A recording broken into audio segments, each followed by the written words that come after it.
मच्छरदानी थी। बात हाल ही के दिनों की है। दिल्ली शहर में एक गरीब और बूढ़े पति पत्नी एक छोटा सा ढाबा चलाया करते थे, जिसका नाम था बाबा का ढाबा। ये ढाबा उन ढाबों की तरह चला करता था जिसमें गुजारे लायक पैसे जुड़ जाया करते थे। बूढ़े होने की वजह से ये दोनों अपना गुजर बसर आराम से कर रहे थे। अचानक एक गंभीर बीमारी के चलते पूरे देश में कर्फ्यू लग गया ताकि इस बीमारी पर काबू किया जा सके। लेकिन इस कर्फ्यू का बुरा असर उन लोगों पर हुआ जो अपना गुजारा बड़ी मुश्किल से कर पाते, जिनमें से एक ये बाबा का ढाबा चलाने वाले बूढ़े दंपति थे। कुछ दिन बाद अचानक कर्फ्यू में थोड़ी ढील बरती गई या कुछ देर तक दुकान खोलने का ऑर्डर सरकार की तरफ से आया।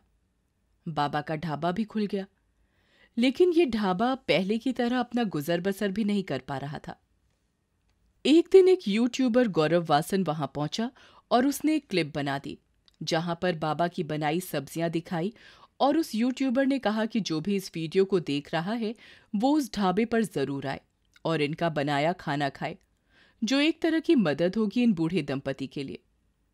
ऐसा कहते ही बाबा रो पड़ा और ये दृश्य जिसने भी देखा शायद वो भी रो पड़ा होगा, क्योंकि वायरस की मार उस वक्त हर कोई झेल रहा था और एक दूसरे का दर्द समझ पाना बहुत आसान हो गया था।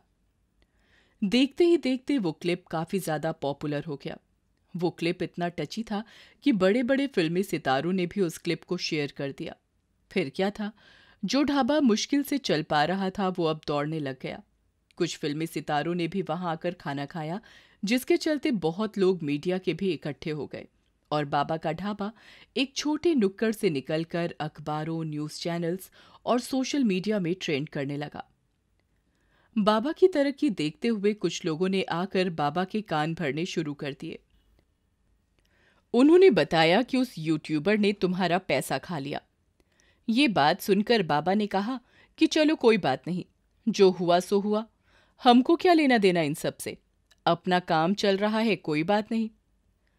लेकिन वो लोग अक्सर बाबा को बोलते कि वो यूट्यूबर आपका पैसा खा गया। बार बार किसी के बोलने पर बाबा को सब सच लगने लगा और उसने एक लिखित में शिकायत पुलिस को दी कि मेरा पैसा यूट्यूबर के पास है। अब जिस यूट्यूबर की वजह से ये ढाबा चला था उसको पुलिस स्टेशन जाना पड़ रहा था और मीडिया इस सब को लगातार कवर कर रहा था। अपना चैनल चलाने के चक्कर में बहुत सारे अनजान लोग उस ढाबे पर जाने लगे और बाबा से बदतमीजी से बात करने लगे।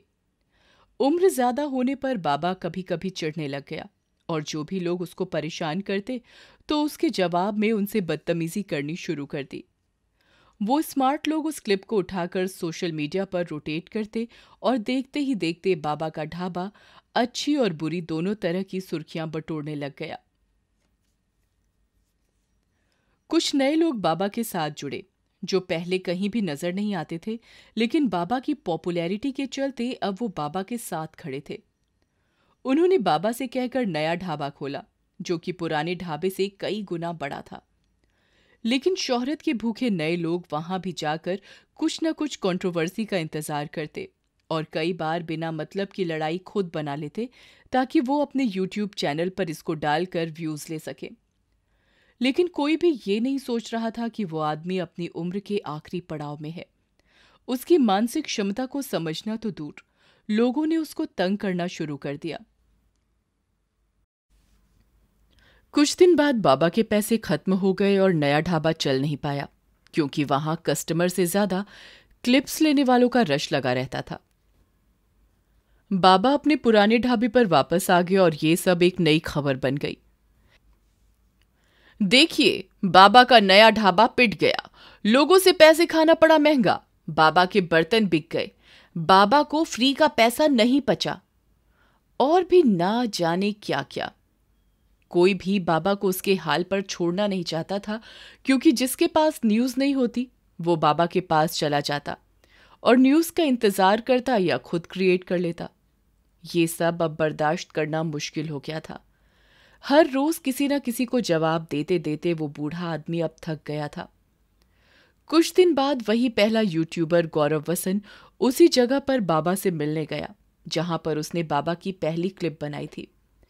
बाबा खुशी के मारे रो पड़ा और गौरव के पैरों को हाथ लगाकर बोला, अगर ये बच्चा ना होता तो मैं आज यहां ना होता। गौरव ने कहा कि अगर बाबा ना होता तो आज मैं भी इतना फेमस ना होता। ये सब एक अच्छे अंत पर खत्म हो गया। लेकिन अब क्या? न्यूज खत्म, सब खत्म। तो नए लोगों ने वहां पर फिर जाना शुरू कर दिया और बुरा भला कहकर बाबा का रिएक्शन निकलवाने की कोशिश की। इतना सब होने के बाद ये सब मानसिक रूप से संभाल नहीं पाया और एक दिन उसने नींद की गोलियां खा ली और अपने आप को मारने की कोशिश की। बाबा अस्पताल में भर्ती हो गया, जहां उसको डॉक्टर्स ने बचा लिया। बाबा तो अब खतरे से बाहर हैं, लेकिन हमारे हिसाब से खतरा उन लोगों से हमेशा बना रहेगा जो जानबूझकर बिना किसी चीज की परवाह किए उस बूढ़े आदमी से कुछ भी बुरा भला कह देते हैं। बात यहां बाबा कांता प्रसाद की नहीं है, बात मानसिकता की है। हम सबको अपने फायदे के लिए किसी का भी नुकसान नहीं करना चाहिए, भले ही वो नुकसान शारीरिक हो या मानसिक। इस कहानी को ज्यादा से ज्यादा शेयर करें और ऐसी बुरी मानसिकता को रखने वाले लोगों तक जरूर पहुंचाएं। धन्यवाद। इनके प्यार में ना तो कोई शर्त होती है और ना ही कोई लालच। एक जानवर का प्यार हमेशा सच्चा होता है। आज जो कहानी मैं आपको बताने जा रही हूँ वो एक सच्ची कहानी है। ये कहानी है एक डॉग की जो रात भर अपने मालिक को सोते हुए देखा करता था। जब मुझे इस बात का कारण पता चला तो मेरी आंखों में से आंसू आ गए थे। कुछ साल पहले की बात है। एक आदमी ने डॉग शेल्टर से एक डॉग अडॉप्ट किया। वो बहुत खुश था क्योंकि उसे अपने घर में एक डॉग की जरूरत थी और वो डॉग्स को बहुत प्यार करता था। जब वो ये डॉग अडॉप्ट कर रहा था तो उसको ये नहीं पता था कि ये डॉग इतना एक्सप्रेसिव और इमोशनल होगा। जैसे ही वो घर में उस डॉग को लेकर आता है, डॉग नया घर देखकर बहुत खुश होता है। कुछ ही मिनट्स में डॉग घर के सभी मेंबर्स के साथ घुल मिल जाता है। उसकी आंखों में अजीब सी चमक होती है, जैसे मानो उसका सपना साकार हो गया हो। उसके रहने के लिए उसके मालिक ने अपने बेडरूम के पास जगह दी थी और उसने उस जगह पर एक ग्रिल लगाई थी ताकि उसका डॉग बेडरूम में ना आ जाए। वो बहुत इंटेलिजेंट डॉग था। सुबह न्यूज़पेपर लाने से लेकर दादी को सैर करवाने तक वो हर किसी चीज का ध्यान रखता था। ऐसे करते हुए कुछ दिन बीत गए, लेकिन एक रात अचानक उसके मालिक ने उसकी एक अजीब सी आदत नोटिस की। जब रात में उसका मालिक पानी पीने के लिए उठा तो उसने देखा कि उसका डॉग उस ग्रिल पर अपने आगे के 2 पैर रखकर खड़ा है और उसको देख रहा है। उसे लगा कि वो ये देख रहा होगा कि मैं क्यों उठाऊं। यही सोचकर उसने इस बात पर ज्यादा ध्यान नहीं दिया। नानी थी।